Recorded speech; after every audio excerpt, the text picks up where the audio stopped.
With Senator Sifuna, Edwin.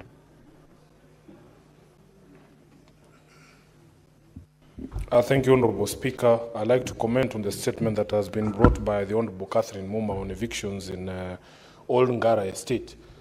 Speaker, towards the end of May, the MCA for Ngara, the Honourable Chege Mwaura, called me very frantically that the City County of Nairobi was conducting evictions in Old Ngara Estate.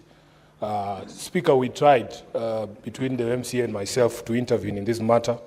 There is a lady, I think she's a chief officer called Lady Mathia at the Nairobi County government, who has been the most intransigent officer in that county government. She has given us so many problems, Honourable Speaker. Members of the housing committee of this house will know that this matter does not just stop in Old Ngara.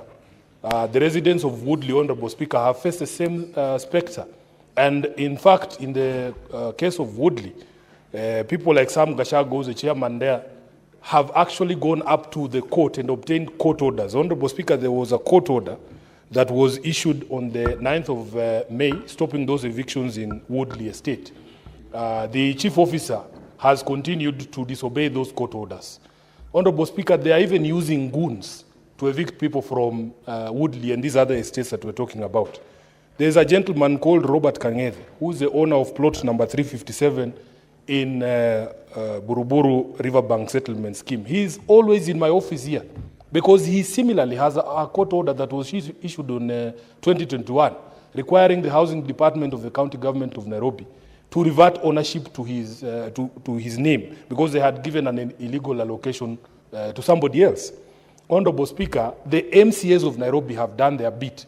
They have gone as far as passing a censure motion against this very officer because of her intransigence and the disobedience of court orders that have emanated from these cases. Honourable Speaker, I want the Senate to know that as we speak today, and including the statement that was brought by the Honourable Okiya Omtatah, there are almost 3 pending standing invitations to the county government of Nairobi to discuss these matters, including matters of development. Just in the last 1 month, a meeting with the Nairobi County government at the Public Accounts Committee was postponed because of the unavailability of the governor. Last week, actually it was Thursday, the committee that has just given a statement here on education, the county government of Nairobi was supposed to appear before the Senate to discuss questions of ECDE development in Nairobi. There are whole wards, Honourable Speaker, including wards like Roysambu, who do not have a single ECD.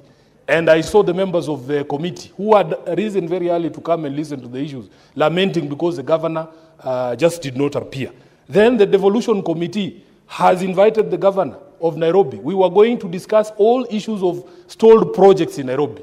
That meeting was also rescheduled. And I know there is a standing invitation to the County Public Accounts Committee to tour Nairobi to be able to have conversations about the state of projects in Nairobi, including the roads that Senator Omtatah has asked about. So I am happy and I'm grateful to the committees of this house because they have come through for the people of Nairobi all the times, especially the housing committee. We have sat with them because this thing of the waiver that was supposed to have been in place during COVID is the one that is bringing confusion. Honourable Speaker, the county is unable to compute how much each tenant owns. How much each tenant owes, because there's this confusion. The tenants are saying, but we were given a waiver during Sonko's time. How are you still using that to compute my arrears?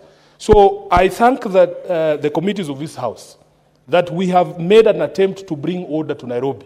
But as you can see, Honourable Speaker, we have a lot of pending meetings with committees of this house, and we want to urge the governor of Nairobi to show up to these meetings so that we can have these conversations for the benefit of our people. I thank you, Honourable Speaker. Thank you, Senator Sifuna. Next is Senator Boni Karwale. Mr. Speaker, I rise to add my voice on the very important statement raised by the Senator of Kilifi in respect of the poor condition of learning infrastructure in schools there. Mr. Speaker, whereas this matter might appear to be a Kilifi issue, it should prick the conscience of this Senate. Where are we with the education of children in public schools in Kenya today.